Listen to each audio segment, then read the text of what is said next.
Ang pananampalataya sa Diyos ay bunga ng malalim na pagtitiwala, hindi dahil bunga ng mga himala, sapagkat ang mga himala ay posible lamang sa taong may malalim na pagtitiwala sa Diyos.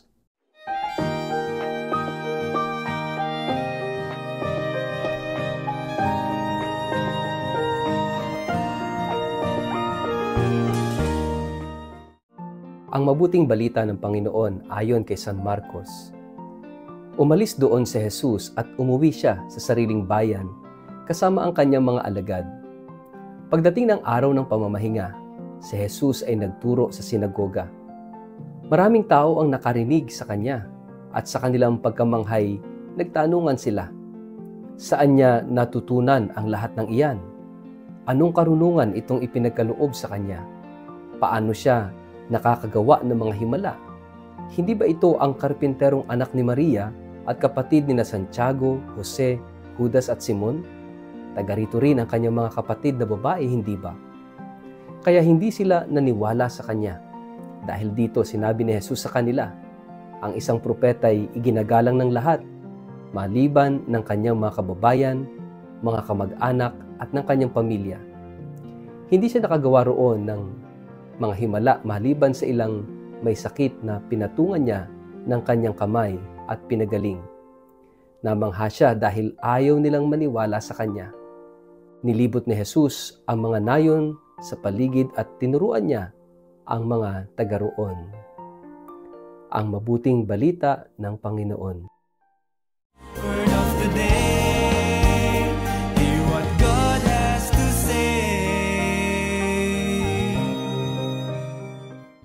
Mapagpalang araw po sa inyong lahat. Kumusta po kayo? Ang ating pong word of the day ay credibility. Sa ating gospel ngayong araw na ito ay kinuwestiyon ng mga tao ang kredibilidad ni Jesus. Ang mga nagtanong tungkol sa kanya o nag-question tungkol sa kanyang kredibilidad ay mismong sarili niyang mga kababayan, kamag-anak, yung mga taong pamilyar sa kanya at nakakikilala na sa kanya. Totoo ang sinasabi na over familiarity breeds contempt. Kaya nga kami mga pari din, hindi kami kadalasang ini-assign sa aming sariling bayan. Dahil siyempre, kukwestiyonin ang aming kredibilidad. At wala raw, sabi ng Panginoon, na propetang tinatanggap sa sariling bayan. Dahil titingnan ng mga tao, yung pamilya namin, yung kahinaan ng pamilya, kapintasan ng pamilya, at kapag tiningnan ang kapintasan at kahinaan ng isang tao o ng kanyang pamilya, nawawalan o tinatanggalan ng kredibilidad ang isang tao. Kami pa namang mga pari, ang aming misyon ay magpahayag ng salita ng Diyos at paglapit sa bayan, maglapit sa mga tao sa Diyos. Pero kung makikita ang kahinaan namin personally o kahinaan ng pamilya namin, for sure, baka walang maniwala at walang makinig sa aming pagpapahayag. Realidad, totoo naman, nangyayari yan sa pang-araw-araw naming buhay. At nating buhay, actually. Kaya nga kami rin mga pari, ang aming mga assignment supposedly ay maximum of, sana, ay 5 or 6 years. Dahil kapag masyado nang matagal, again, over familiarity breeds contempt. Kaya nga ang ating Panginoon dito, sa ating gospel, siya'y kinuwestiyon yung kanyang credibility. At sabi, di ba ito'y anak ni ganito, na ganito siya, karpintero siya. Nandito yung kanyang mga kapatid na lalaki, kanyang mga kapatid na babae. Tinutukoy yung mga kamag-anak at pinsan ni Jesus. At sila hindi naniwala. Why? Because of over-familiarity. At dahil pamilyar na, ano yung susunod na problema? Yung prejudice. No? Kapag masyado mo nang kilala ang isang tao, meron ka ng mga prejudices. No? Madalas mo na siyang timbangin o husgahan sa iyong isipan. Ganito naman yan eh. Bakit niya ba ginagawa yan o sinasabi niya yon? No? So ito yung naging struggle ng ating Panginoon sa pagpunta niya sa sarili niyang lugar. Sabi nga, maraming hindi naniwala sa Kanya, not because Jesus is not credible. Of course not. Yung kanyang pahayag, hindi nga sila makapaniwala. Bakit? Saan niya kinukuha yung kanyang karunungan? Paano siya nakakagawa ng mga himala? Ibig sabihin, yung si Jesus mismo ay credible sa paningin ng mga tao kasi yung kanyang karunungan, they considered himself as a wise person. He speaks wisdom, words of wisdom. And tanggap nila, alam nila, nasaksihan nila that he performs miracles. Pero sa kabila ng kanilang narinig, sa kabila ng kanilang nasaksihan, hindi pa rin sila naniwala. Why? Again, because of over-familiarity, because of prejudices. Hindi nila mapaniwalaan at matanggap because Jesus was for them too ordinary. Ordinaryo lang lahat ng ginagawa ni Jesus at si Jesus. Kaya nga namangha si Jesus, no? Dahil hindi sila naniwala sa kanyang sinabi at sa kanyang mga himala. Why? Because they are unwilling to believe, unwilling to accept kung ano yung sinasabi ni Jesus. There is something na naghahadlang sa kanila para tanggapin ang pangaral, tanggapin ang mga patutuo ng Panginoong Jesus. Mga kapatid, God works in the ordinariness of our life. Baka tayo rin mismo, hindi natin makita ang paggalaw ng Diyos sa ating buhay because it's too ordinary, too familiar. Mahalaga na tingnan natin sa ating sarili kung gaano ba natin tinatanggap ang paggalaw ni Jesus, ang mga salita ni Jesus. Hindi na kailangan ng napakaraming taong hindi maniwala. Magandang tingnan natin yung ating sarili. Are we that people? Are we that community na masyado nang naging over-familiar, naging masyado ng too ordinary sa kanila si Jesus?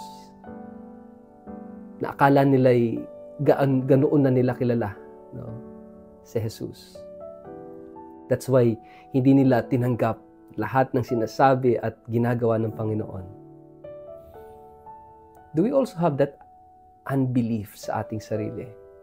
Dahil si Jesus ay gumagalaw in the ordinariness of our life, in the ordinariness of our own person. May kredibilidad pa ba si Jesus sa atin? Kung meron, then why don't we allow Him to work in us and through us, even in the ordinariness of our life? Gumagalaw siya. Nagtuturo siya, nangangaral siya araw-araw, every single day. At meron siyang ginagawa na himala sa buhay natin every day. Pero bakit hindi natin nare-recognize? Because it's too ordinary. Yung pagising mo sa umaga, nakikita mo pa bang himala ng Diyos? Of course not. Because it's too ordinary, too natural. Yung lakas na meron ka araw-araw, nakikita mo pa ba siya na paggalaw ng Diyos sa buhay mo? Of course not. Because it's too ordinary. Yung pakikisalamuha mo sa iyong kapwa, na-encounter mo pa ba si Jesus sa bawat isa?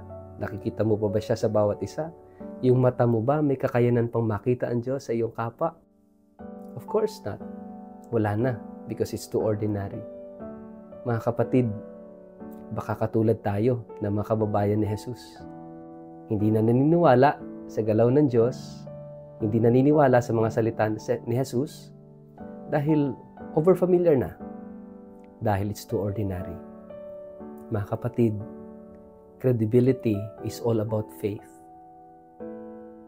Hindi natin kinakailangan ng mga superficial or supernatural para maniwala. Gumagalaw ang Diyos sa buhay ko kasi it's something supernatural. We don't need miracles para maniwala. Because para sa taong naniniwala, every day is a miracle. Sabi nga, every gising is a blessing. every person, every encounter will be a miracle for us if we believe. Pero kung kulang at salat tayo sa pananampalataya, wala tayong himalang makikita sa buhay. Dahil ang mga himala sa buhay, bunga yan ng pananampalataya. Hindi baliktad, hindi yung pananampalataya ang bunga ng mga himala. No, yung mga himala ang bunga ng pananampalataya. Mga kapatid, ito yung hilingin natin na lumago tayo sa ating pananampalataya kay Jesus. At makita natin that Jesus will always be credible in our lives. At tayo rin mismo maging credible recipients of God's love, of God's actions sa buhay natin. Sa ngalan ng Ama at ng Anak at ng Espiritu Santo. Amen. Ama naming Diyos, bigyan mo kami ng malalim na pananampalataya upang makita ka naming gumagalaw sa pang-araw-araw naming buhay, sa ordinaryo naming karanasan, sa ordinaryo naming pagkatao, sa ordinaryo naming buhay. Amen. Pagpalain po kayo at ingatan ng makapangyarihang Diyos, Ama at Anak at Espiritu Santo. Amen.